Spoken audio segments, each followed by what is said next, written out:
Let us all welcome a 144 leader from the most highly favored network. Let's welcome Ms. Haida Matulin. Good morning, Giselle family. Magandang hapon. Thank you, Lord.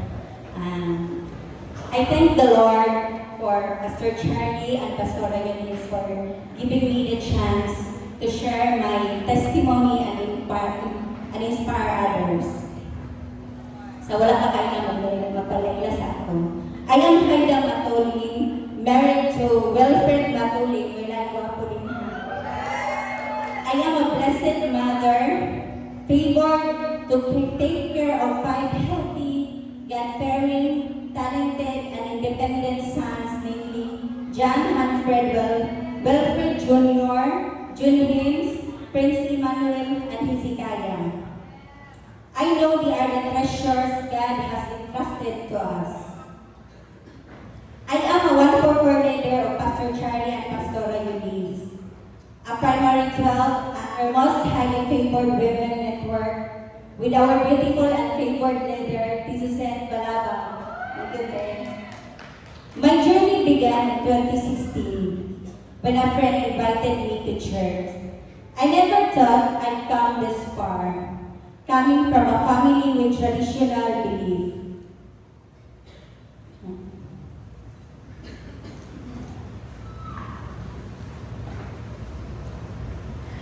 I never thought I'd come this far. As a firstborn, I'm grateful for the Lord's favor and for the moment we fully surrendered to God and received Jesus Christ as our personal Lord and Savior. Trials still came. As John 10:10 says, the enemy comes only to steal, kill, and destroy. But I held on to God's promise of a rich and satisfying life. Even when the enemy used my family to condemn me, I never give up. In 1 Corinthians 16:13, be on guard, stand firm in the faith, be courageous, be strong. These words comforted me and strengthened my faith in God. Since then, my spiritual life has continued to grow. I become more involved in ministry and never stop the process. From pre-encounter to post-encounter and then SOI 1, 2, and 3. I committed everything to God, trusting Him to put in order the things that seems impossible for me. Praise God. At the right time, my whole family began our journey of serving the Lord. Sundays are now non-negotiable for us. I follow the basic lifestyle, doing my devotional, attending Sunday church, cell groups, and mentoring. Before, I used to make excuses because saying I was sick, busy, or tired to skip meetings. But I thank God for the lives of our leader who keep praying, reminding and sharing God's word with us. Their faithfulness taught us humility and obedience, helping us to understand our purpose and embrace the vision to win souls and make disciples. Truly, if we don't do the basic, our spiritual life becomes weak. I thought life with the Lord would be easy, but it was actually the start of my challenges that helped strengthen my faith. I'm not exempt from struggles. There were times I was hard-headed, thinking I already know everything and relying on my own understanding without discipleship. We try to do things on our own way, forgetting to seek God's word. As a result, our plans turns into failures and disappointments. In Proverbs 3:5-6, trust in the Lord with all your heart. Do not depend on your own understanding. Seek His will in all you do, and He will show you which path to take. If God is with us, nothing can harm us. He turns our failures into blessing, and what we lose, He replaces 100-fold. God has brought me to a higher level in my spiritual life, molding me to be His faithful servant. I am committed to fulfilling the vision to win souls and making disciples. Praise God for the revelation He gave me to share how we receive our portion of era of 3N. First, the era of multitude. I committed to fulfilling the vision, getting involved in conquest and different places, and starting weekly cell groups. I reach out to others and minister to their lives. Truly, God promises His divine appointments, and in His perfect time, He prepared the people He wants us to take care of. I'm excited for their lives and continue to pray for their preservation and growth in their spiritual journey in Isaiah 60:22. Excited for more things that God is preparing for me to be His good disciple and multiply what He poured out blessing to me will flow to the people He entrusted me. Second, the era of millions. Before, I was content with just enough to pay the bills, tuition, and put food on the table with no extra savings. But God prepared more for us. He opened doors and opportunities, testing our hearts and faith in the area of finances.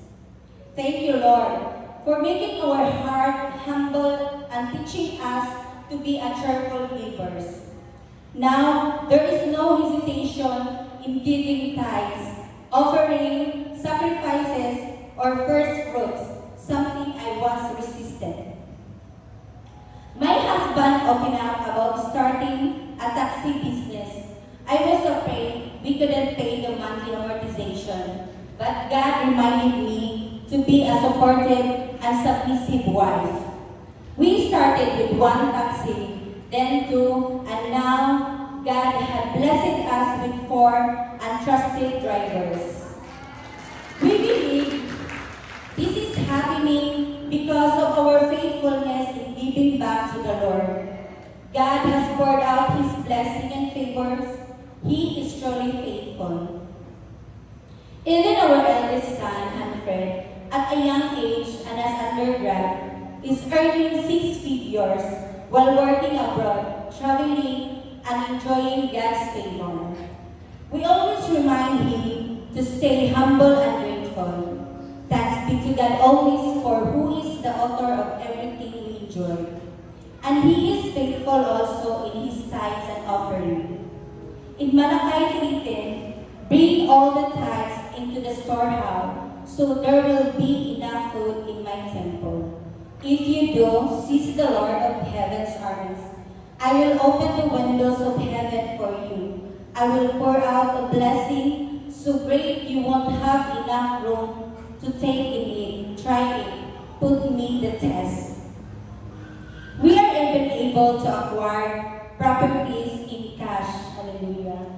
God is limitless, pouring out blessing beyond what we can contain. We enjoy international and domestic travels without worrying about the budget, because God's favor overflows to those who serve and obey Him. In Psalm 41:1, oh, the joys of those who are kind to the poor, the Lord rescues them when they are in trouble. Hebrews 13:16, and don't forget to do good and to share with those in need. These are the sacrifices that pleases God. God opened windows and doors, opportunities to flow His blessings for us. Truly, if God is our first priority and do things for expansion of His kingdom, everything will flow. He gave us wisdom on how to take care of the treasure He entrusted to us and how to multiply it. In Matthew 6:33, seek the kingdom of God above all else and live righteously, and He will give you everything you need. In 1 Timothy 6:18, Tell them to use their money to do good. They should be rich in good works and generous to those in need, always being ready to share with others. Lastly, this is the era of miracles. God restored my relationship with my siblings and worked everything out in His perfect time. No family is perfect, but God makes things perfect. Before, I struggled to invite them to church, but thank God He made it possible for us to attend Sunday service together with their families. God moves in amazing ways. I never imagined if this would happen because of our different beliefs. Truly, nothing is impossible with God.